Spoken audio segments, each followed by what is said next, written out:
Okay, so we are back with another episode of One Step Beyond. This one I have been trying to film for a while, but I kept getting files that didn't have audio that I could use for this because it only worked in my headphones. So I finally found a file that has audio that we can play.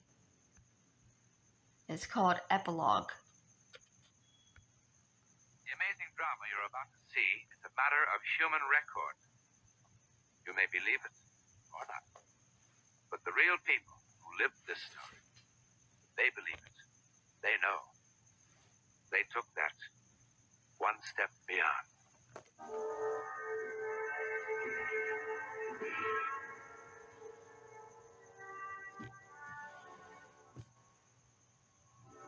She was standing right here! I saw her!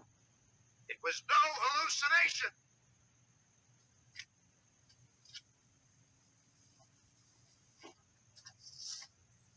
Hallucination. According to Webster, noun, illusion, apparent perception of an external object, not actually present. That's what the dictionary says. But inside that room, that well-ordered definition just won't do. Sometimes, repeating over and over again what we think we have seen. You want to hear it again? You just tell me you want to hear it again. You want to hear it 1,000 times. I'll tell it to you 1,000 times. But when do we stop?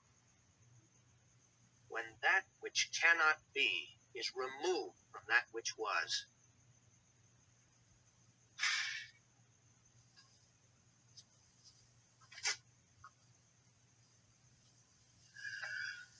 Okay, doctor. Same story. 6 weeks ago, I was released from a sanitarium for chronic alcoholism. I went to Nevada to find my wife. She was getting a divorce. Sucks.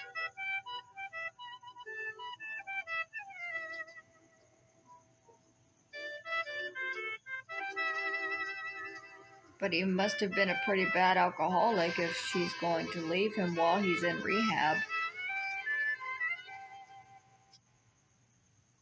Hi, Dad. Oh. It's been a while, son. You know something, son? I missed you. Me too. But Ma said it'd be better if we didn't bother you. Well, she's right. She's right. That's no place to go visiting people. How is she? She's okay. Hey, what's the matter, huh? Nothing.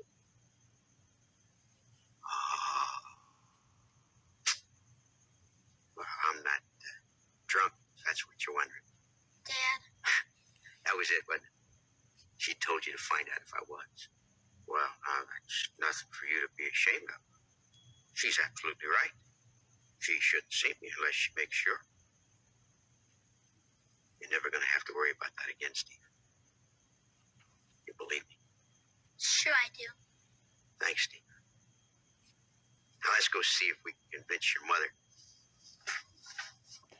My mom never tried to hope stop she drinking, believes you. so we never had to check so, up too. on her. We always knew she was.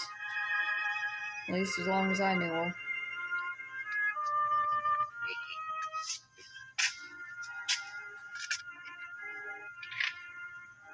But it's sad when the child has to tiptoe around to find out whether the parent is trashed that day. Put this out in the station wagon, will you, Steve? You still going? Mm-hmm. Dad too? Well, you run along. Huh? Steve. See you later.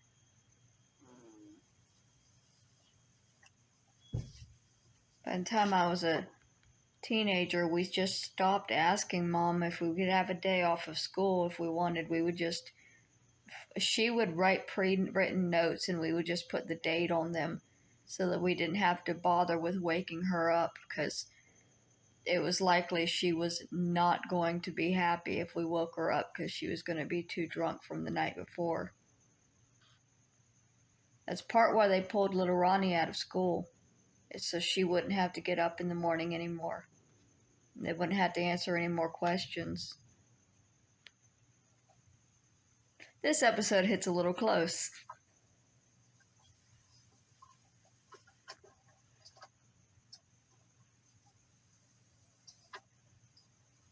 How'd you like the flowers? They're lovely. It's a much bigger bouquet than last time.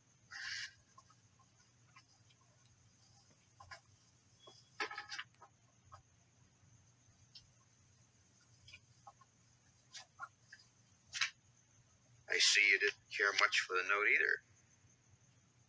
I meant every word of it. You always do. You were always sweet and thoughtful, Carl. Except when I was drunk, looking for somebody to punch. I just can't help it anymore. I used to be able to forget, but now I can't.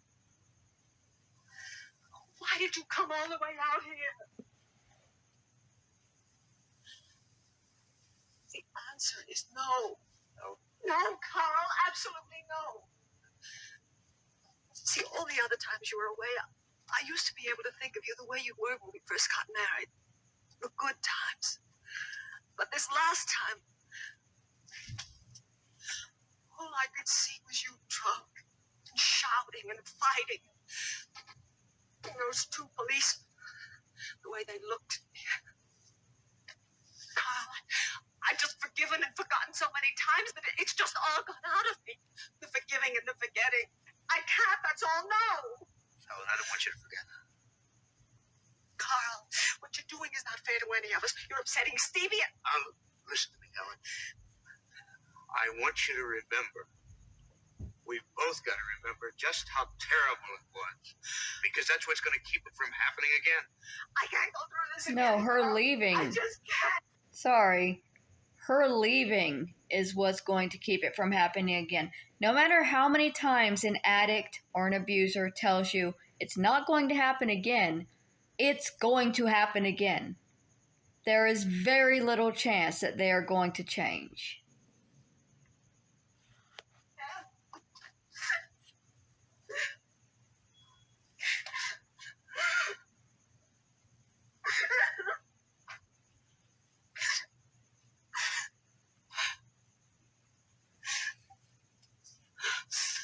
Why did you have to come out here?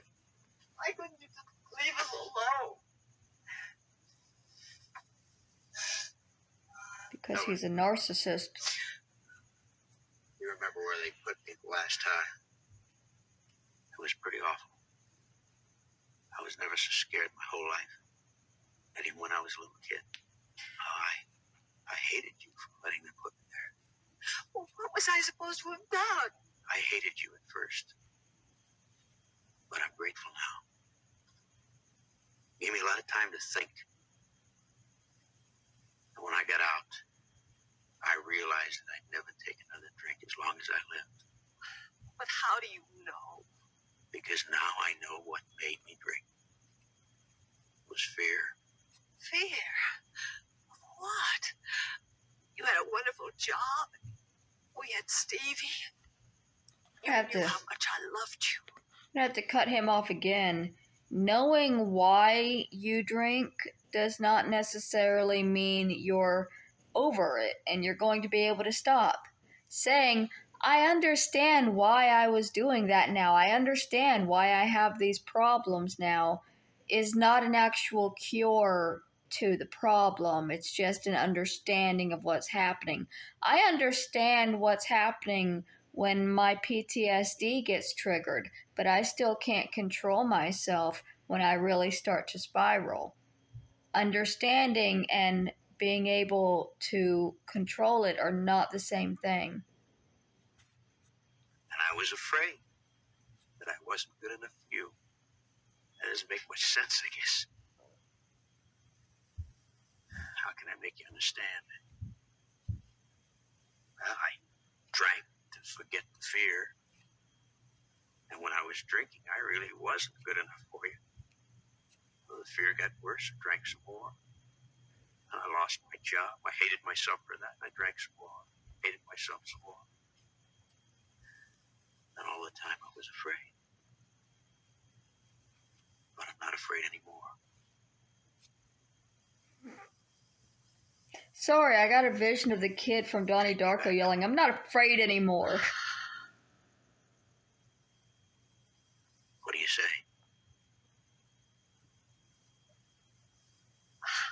You were always such a good salesman. Make it sound so right. It is right. I hope she leaves.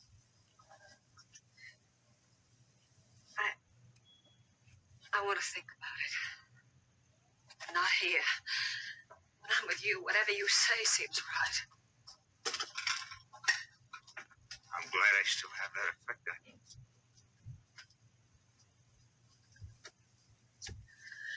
I promised Stevie I'd take him sightseeing this afternoon.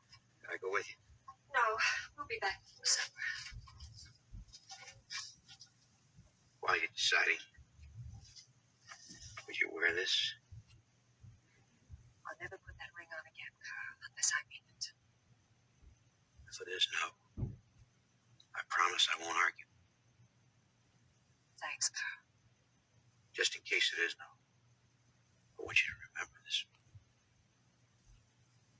I do love you.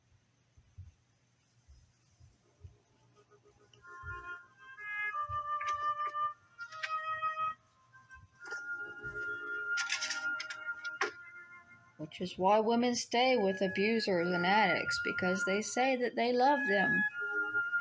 And maybe they do and maybe they don't, but it rarely turns out good for either side. My mom insisted she stayed with her dad because she loved him. What's the matter, Steve? Nothing. You don't sound like nothing's the matter. It's not your fault, Mom. What My is whole life I knew it wasn't going to end That I unless don't one of them enjoy died. it as much as I did when, no, I don't know. When what? When I was a little kid, I guess. Now, that's not what you meant, is it? You mean that nothing's as much fun without your father? Isn't that what you're trying to tell me? Maybe I feel the same way. Maybe. Maybe. When are you going to decide? I don't know. Why not? Because it isn't that easy. It is to me. You want to, don't you? Oh, yes, I want to. But, I thought we came out here to look at a silver mine. Wasn't that the general idea? Come on. This isn't really the kind of thing the child should be in the discussion of. The child doesn't understand. Even if the parent hurts the child, they're still going to love the parent because they're genetically imposed to love their parent. The mother, as the adult, needs to be responsible to keep the child safe, regardless of whether he loves his father.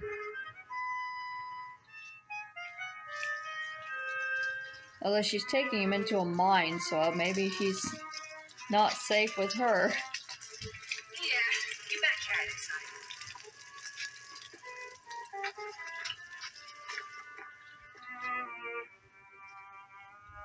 Stevie? Stevie? I'm over here, Mom! You scared me half to death. I'm sorry. Look down there. Wonder how deep it is. Got a piece of paper? Piece of paper's no good. Use a rock.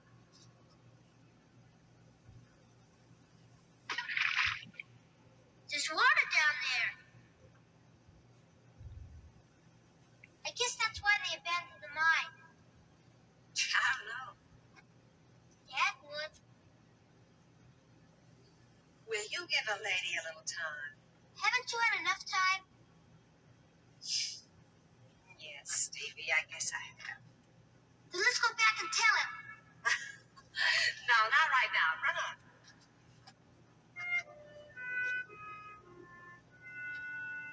I can't believe she's choosing to stay with him. I mean, I can. That's how it usually goes, but It sucks.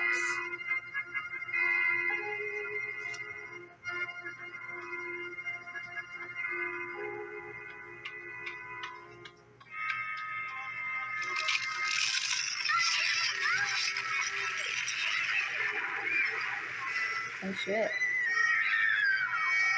The kid die? Helen? Helen! Oh, Helen. What happened? He's trapped. Where's Steve? He's trapped. Where? He's trapped. Where? He's trapped in the barn. Hurry! Did she go to him first without going to the police or anything? Like, my kid's drunk. My kid is stuck in a mine. I'm gonna go get the alcoholic parent instead of the police or authorities that have ropes and trains and shit. Where?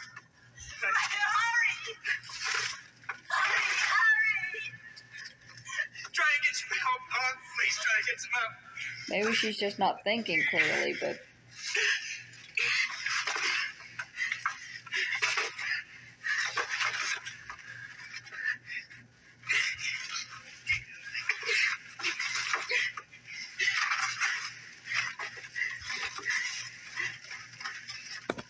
what, she went off to actually get help? Where'd she go? Steve, boy, he's in there, boy. Steve.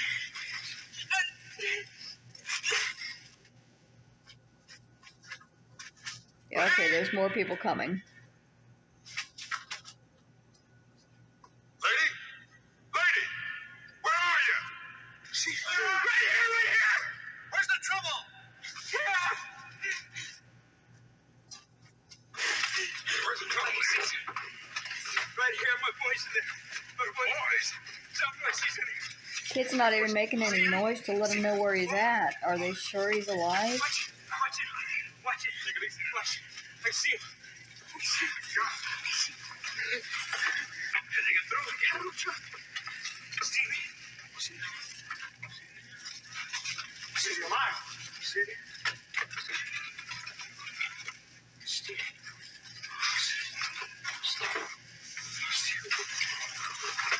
Watch it. Go get him over here. I'll bring him.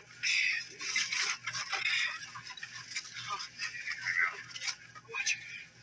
Let him through. Help him. Hey, where's he? Right here. Get through. Don't you see? Let's see.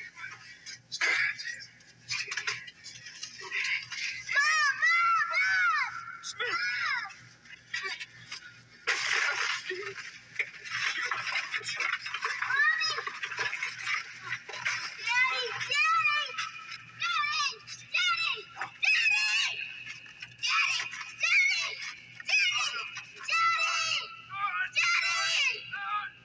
Oh, was the mom that went to get him a ghost?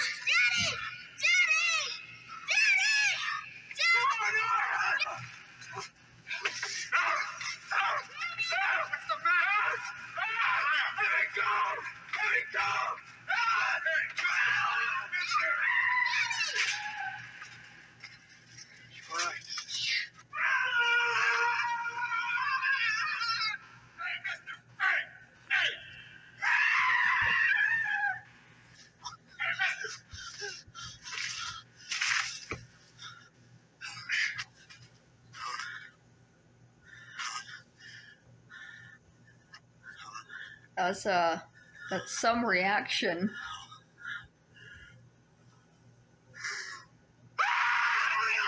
Oh, we're going again.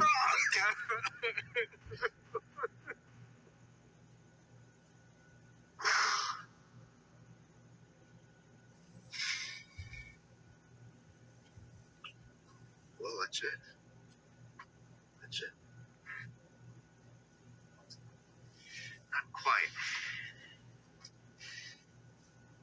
Your wife died instantly when that mine collapsed, Mr. Archer. That's a medical fact.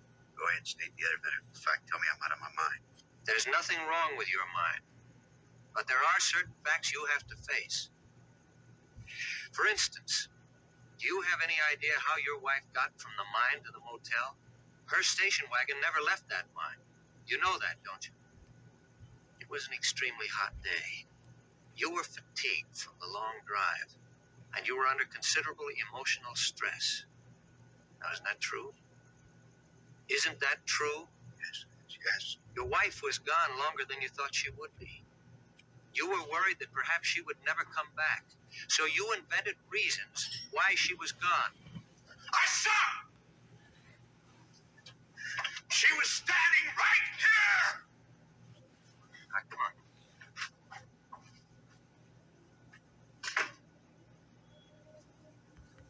on. Okay, so if it wasn't a ghost or an astral projection of her last spirit, how did he know exactly where to find the boy? And also, those two guys that came in, they were yelling, "Lady, where are you at?" How did they know? Who were they following? Has this psychiatrist questioned the other witnesses that apparently also saw a dead woman telling them to come into the mine? Because this man's an alcoholic, but the other two, we don't know what their mental state was. And they clearly were following somebody. Sam. You saw what you wished to see. You have to believe that. The mirage is quite real to the man who's dying of thirst, you know. I didn't wish for that mine to cave in. How could I have known about that? Well, out of the thousands of wild hunches that people get for one reason or another, some are bound to be accurate. This man has some big ears. Mr. Archer, as a doctor, I also have certain facts to face. Among them, that I'm dealing with a man who has a record of chronic alcoholism. I know you'd get around to that. Yes, if that will help you to understand. Now, you were recently released from an alcoholic sanitarium. I told you that. One of the most common symptoms of the seriously ill victim of alcoholism is hallucinations. I'll be honest, Mr. Archer. In the past, haven't you had hallucinations? Yes, but this is different. Look, Archer, it would be the simplest thing in the world for me to let you hang on to this fantasy of yours. Some people might even say it was good medicine, and maybe it would be for a while. But in the end, if you really came to believe it, if it became, as it could, one of the most important things in your life, you'd end up a very sick man. And later on, if you had to give it up, if your very sanity depended on it, well, just believe me when I say it's a lot easier to give it up now. You've got a son, Mr. Archer. Okay, but what is so dangerous about believing that his dead wife is the reason his son is alive? I mean, I guess he's becoming obsessed, but I don't know what there would be to obsess about aside from being thankful that his son was saved. I'm very confused at where the psychiatrist is going at with the danger in this belief. Because it's not like he's planning to hunt down ghosts. He's not going to become, what was the dad's name in Casper? Traveling all across the country with his kid trying to find the spirit of his dead wife that has unfinished business. No, obviously, if she saved the boy, her business is finished. So I'm not understanding this. This could be comforting to somebody to think that somebody who they loved who died somehow saved somebody else who they loved in the same moment. Like, I don't see how that would not be comforting. So maybe this is just how they thought in the 50s, but it feels a little bit backwards to me. waiting outside there for a couple of hours, waiting for his father. Because now that's all he's got to hold on to for all the years ahead when he needs somebody strong. And you're gonna fail him if you're a neurotic who has to hang on to a mirage for a crutch.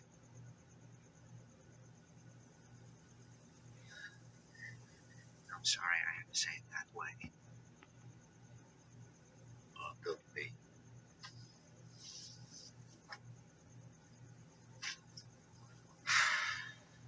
Is that all right with me? Go home right away now. Yeah, of course. Look,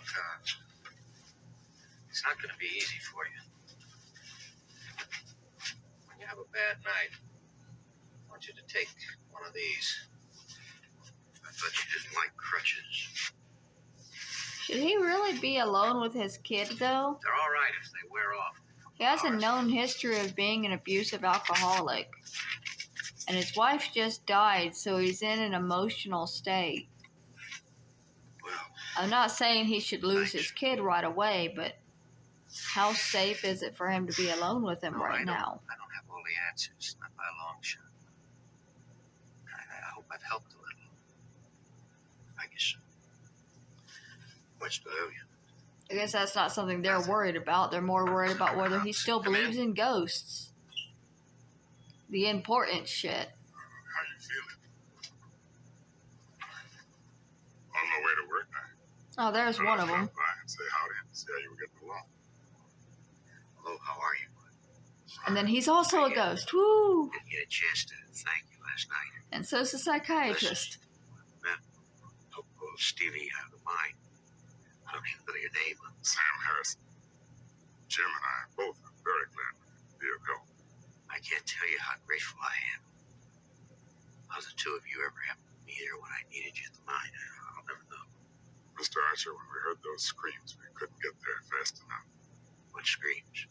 Well, Jim says now that it must have been the wind hitting the telephone wires. That's all it could have been. What did you think it was? Guess I'll go along with Jim. What did you think it was? What did you really think it was? It wasn't the wind. It was a woman screaming for help. Well, guess I better be getting along now. Jim's waiting on the truck. That's a fine boy you've got, Mr. Archie. Good luck to you. God bless the both of you. Well, yeah, when they came in the cave, they were looking for a woman. They heard her. I thought they had seen her too, but apparently they only heard her. I don't think I'll need these. Bro, take the Xanax.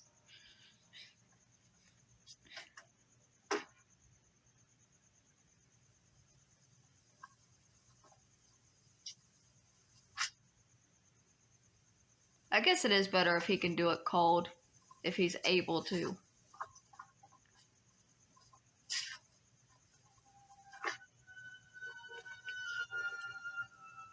Wind in the wires? Illusion? Hallucination?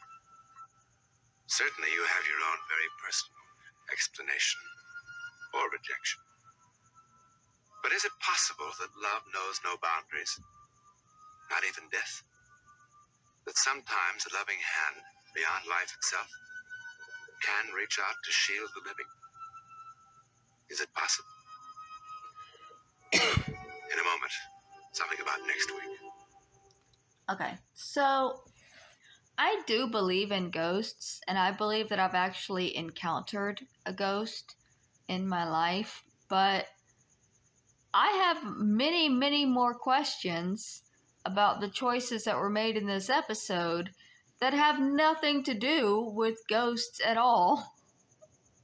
I'm questioning why this hospital has just allowed this man to take his child home knowing that he's an abusive alcoholic who is still drying out and is possibly hallucinating. Do they have no other options? Is there no grandparents that can help out for a little bit? I'm worried for the child, is what I'm saying. I'm not so worried about the ghostly situation as I am for the human who is now alone with this child when the mother was the one that was protecting him.